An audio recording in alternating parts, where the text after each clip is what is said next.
Today we going to check command line interface, router OS command line interface, so that we can log in our MikroTik router using command line. So like that SSH, Telnet, null mode, right? So how we can connect our MikroTik router using SSH or Telnet, right? Before going to the using SSH or Telnet, we need an application like that putty, right? So we can download putty software, PUTTY, putty download.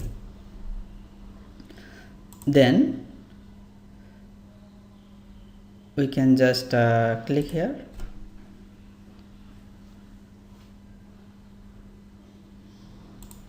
Just download the exe. In the meantime, we can set our MikroTik router admin password. So how you can set password? Just a system to users, then click here, then password, just 1 2 3 4 5 6. This is our test router, so that just we are using test password. Okay, done. Then it's still downloading. Okay, then just open and run the exe.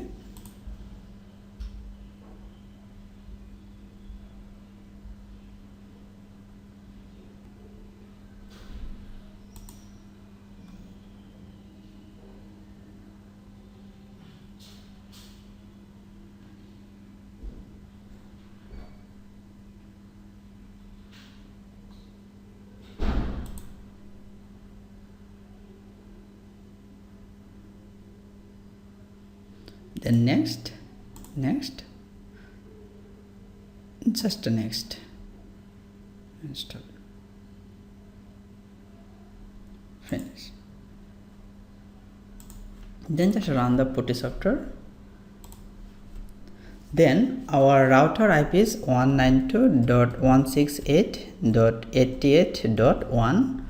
Then we know our SSH port number 22, right? Then just SSH selected, just click open.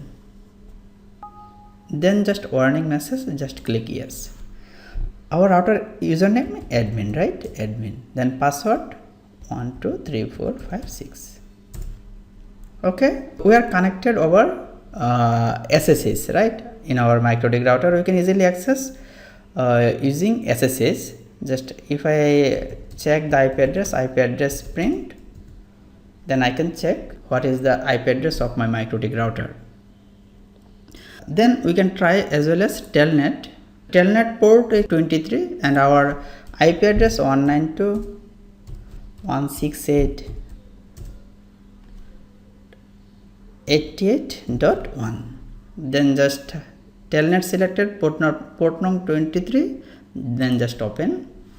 Then username admin, password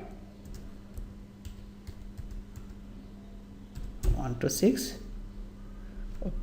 admin 1 2 3 4 5 6. Now our router connected over Telnet, right? We can check our IP address, right? It's working. So now we know actually how to connect MikroTik router using CLI, using SSH Telnet, right? Okay. Then there is some other things. Tab actually you can just when we at double D just press tab, then full command will be appeared, right? Okay.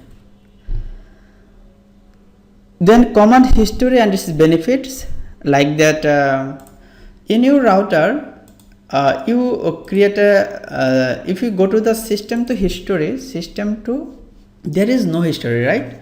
Like that your router actually organized by managed by several users, right? Someone actually create a user, system to users, then just test user, apply, okay.